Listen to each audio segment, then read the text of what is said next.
Assalamu alaikum, bienvenue dans votre 10e leçon d'arabe. Aujourd'hui, nous allons découvrir une nouvelle lettre très facile à prononcer, à savoir la lettre Zay. Nous profitons de ce cours pour parler également un petit peu du masculin et féminin dans la langue arabe. Notre mot aujourd'hui est le mot zaytunatun. Zaytunatun ou zaytuna tout court, puisqu'on a une ta marbuta à la fin. Donc je répète, c'est zaytuna. Ce mot-là commence par le son z, ici en rouge. Donc c'est la lettre zay associée à la fatha, ce qui produit le son z. Si on voudrait isoler la lettre zay de ce mot-là, on obtient la lettre zay dans sa forme isolée.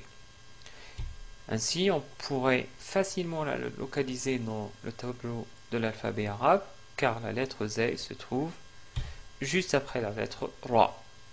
D'ailleurs, elle lui ressemble, mais juste avec un point en plus. Donc, c'est la 11e lettre de l'alphabet arabe. En ce qui concerne les formes d'écriture, c'est exactement la même chose que la lettre ra, mais bien sûr avec un point de plus. D'où la forme isolée, c'est celle-ci, que nous avons déjà vue. Au début, on l'écrit de cette façon, puisqu'elle ne s'attache pas à la lettre qui la suit, comme dans le mot zaytuna, zaytuna qui veut dire une olive. Au milieu, donc elle s'écrit de cette façon-là, parce qu'elle s'attache à la lettre qui la précède, mais elle ne s'attache pas à la lettre qui la suit, comme dans le mot jazara, jazara qui veut dire une carotte. À la fin d'un mot, on l'écrit de cette façon-là, comme au milieu, car de toute façon, elle n'a pas de lettre qui la suit, mais elle a uniquement une lettre qui la précède et elle s'attache à cette lettre, comme dans le mot kanzun, kanzun qui veut dire un trésor. Remarquez que la lettre zay s'attache à la lettre nun qui la précède. D'où, en résumé, on a deux formes d'écriture. La forme isolée qui est équivalente à la forme au début et la forme au milieu qui est équivalente à la forme à la fin.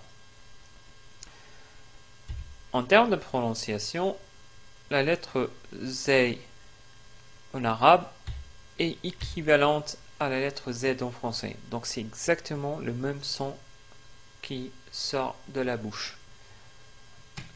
Ainsi, avec la fatha, on prononce za. Avec la dhamma, on prononce zou. Avec la kasra, on prononce zi. Avec soukoun, on prononce z. Avec la voyelle longue alif, on prononce za. Avec le waw, la voyelle longue waw, zou. Avec la voyelle longue ya, on prononce zi.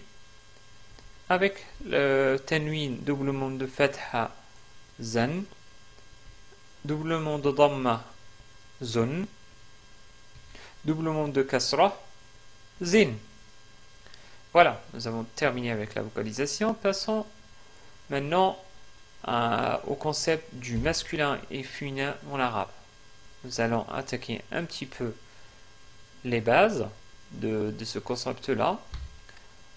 D'abord, je voudrais attirer votre attention sur le masculin et féminin en français. Tout le monde sait que la marque du féminin français en général, c'est le E à la fin.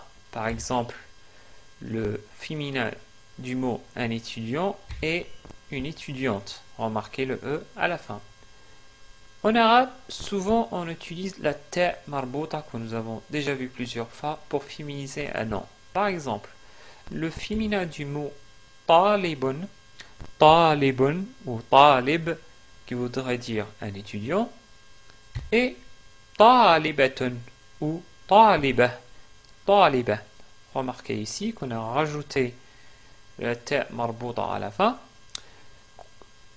mais aussi que on a remplacé le tanwin de bun par une fatha, car la ta marbouta est précédée soit par une en ce qui concerne la ta marbouta du féminisation, elle est précédée soit par une fatha ou une fatha associée à la voyelle langue alif. Donc le ta marbouta est souvent la marque de féminisation d'un nom. Nous avons également vu quelques mots qui nous permettent d'appliquer la même règle. Par exemple, si on a le mot tilmidun, qui, rappelez-vous, veut dire un élève, le féminin de ce mot-là est tilmidatun, ou tilmida tout court si on s'arrête sur le mot. Pour le mot qittan, donc c'est un nouveau mot pour vous qui veut dire un chat. Le féminin de ce mot-là est qitta ou qittatun. Je voudrais tout de même vous citer quelque chose plus ou moins marrant parce que en italien, le concept masculin et féminin ressemble à l'arabe. Par exemple, pour ce mot-là, justement, qittan qui veut dire un chat, en italien, on le prononce gatto. Et le féminin de ce mot-là est gatta. Gatta qui veut dire une chatte. Voilà, ça c'est juste pour une histoire anecdotique pour que vous sachiez que l'italien se ressemble à l'arabe dans cet aspect-là. Dernière chose, comme n'importe quelle langue, il y a des noms qui sont soit féminins ou masculins. Nous en avons vu déjà plusieurs pour l'arabe. Par exemple, Zaytouna est un nom féminin. Baladun est un nom masculin. Rappelez-vous, c'est le premier mot que nous avons vu qui veut dire un pays. Binaya ou binayatun voudrait dire un bâtiment, est un nom féminin en arabe. Bien qu'en français on dit un bâtiment, c'est-à-dire un nom masculin en français. Donc attention, les mots qui sont masculins en arabe ne sont pas forcément féminins en français et vice versa. Le dernier exemple, c'est le mot kanzun qui veut dire un trésor et c'est un mot masculin en arabe, comme en français. Voilà, c'était les concepts de base en ce qui concerne le masculin et le féminin. Donc, il y a d'autres choses, plus de détails, d'exceptions concernant le masculin et le féminin, mais je voulais juste aborder le féminin en utilisant la ta' marbouta, comme on a déjà vu la ta' marbouta, pour que vous voyez l'utilité de la ta' marbouta. Faisons maintenant un petit exercice pour voir si vous maîtrisez un petit peu cet aspect. Je vais prononcer quelques mots masculins. Vous allez me donner leur forme féminine. Premier mot. Fannanun. Ou, si on s'arrête sur le mot, on dit fannan. Fannan qui veut dire un artiste. Quel est le féminin de ce mot-là?